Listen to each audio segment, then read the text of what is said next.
back at Anaheim Stadium in Anaheim, California, and ready for the first round of side-by-side monster truck racing on one of the most bizarre courses ever conceived, a zigzag Z-shaped course.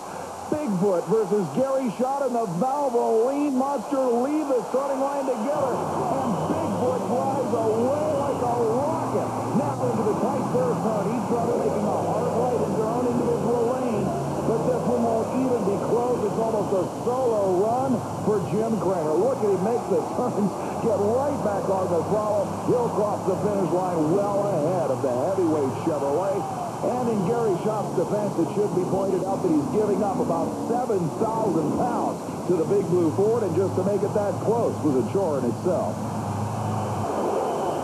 The next pair already staging up and ready for action. The AM/PM boss of Robert Parker on the right-hand side against the green machine that had problems. Dennis Anderson, another incredible leap in the Gravedigger. They go into the first turn. Parker stalls and will hand a huge advantage to the Gravedigger Chevrolet. Parker apparently unable to recover. It'll be another near solo effort. Anderson goes to the next round. Now, it should be pointed out that the quickest loser of this first round will be inserted into the semifinal field of 4. But Parker is still stuck at the end of the first straight. He will not be a factor in that.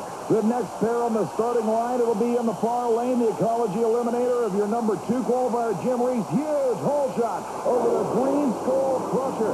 Look at Reese sideways off the first set of cars, now setting up for that hard right-hand turn. They actually make the turn together. It looks like the Skoal crusher may actually be a factor here. But look at the red Chevrolet driver locking up the brakes with the rear wheels coming up. He hits the pole. But that won't be a disqualification yet. Reese hits the finish line a winner. After one of the wilder lines, and credit has to go to the Skoal team for keeping up in a heated battle. On the replay, you can see the hole shot. Watch this landing for the red Chevrolet sideways there. But when they went into the first hard, literally U-turn to the right, it was really an even battle. The difference was made up right here. The Chevrolet powers into the turn, locks up the brakes, and pulls the rear wheels off the ground. He taps the pole, but Reese straightens it out and comes home a winner in the first round of eliminations. A wild run for the hometown favorite. But obviously, Reese has his sights set on bigger prey. He wants Gravedigger and Bigfoot. Don't go away, because we've got championship monster truck action from Anaheim, California, and back in Minneapolis. The quickest and fastest indoor motorsports machines in the world. Those 4 drivers will return for a one-shot battle at the title.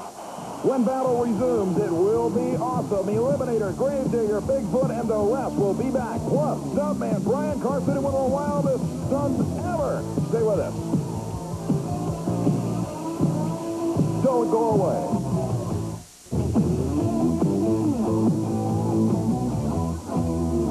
We pointed out that the first round's quickest loser would be reinstated into the semis, and here he is, the Skoal crusher in the far lane.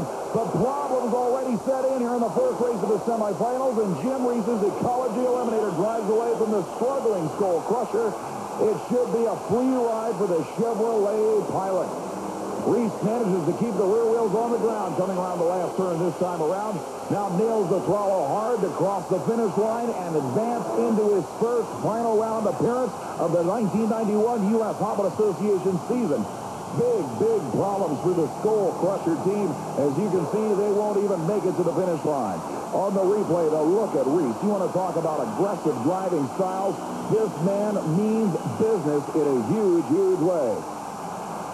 The last turn was nearly perfect, locking up the brakes, then heel to toe, back to the gas, hard on the throttle, and coming across the finish line a winner. Bobby Z was never in the contest. That will bring up the clash of the Titans, Bigfoot and Gravedigger, to meet the Ecology Eliminator in the final. A wheel standing launch for the Gravedigger, but a sideways landing. He'll make the turn anyway. Jim KRAMER and Bigfoot swings around perfectly and has to make up the difference.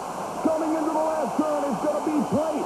Anderson goes wide and looks almost scared of running into Bigfoot side by side, but now KRAMER goes past the winner. Look at Anderson all over the track, but a loser no nonetheless, as Bigfoot uses sheer intimidation to win.